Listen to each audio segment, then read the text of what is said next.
Hey guys, in this video, I'll guide you through how to fix Roblox not launching. Alright, so let's begin with the video.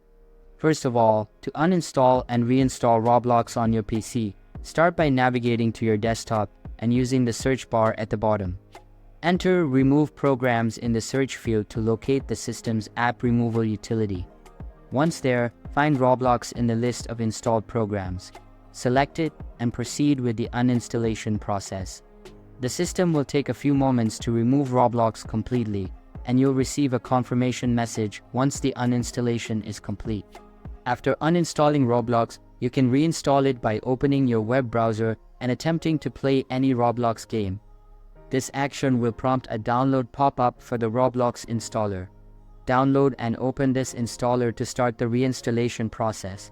If the installation gets stuck or doesn't complete, you can troubleshoot by using the Run application.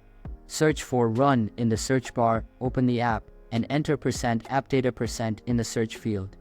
Navigate to AppData Local, find the Roblox folder, and then go to Versions.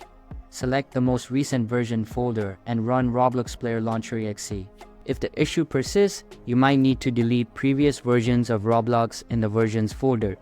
Alternatively, you can download Roblox as an app from the Microsoft Store. Search for Roblox in the store and install it directly from there.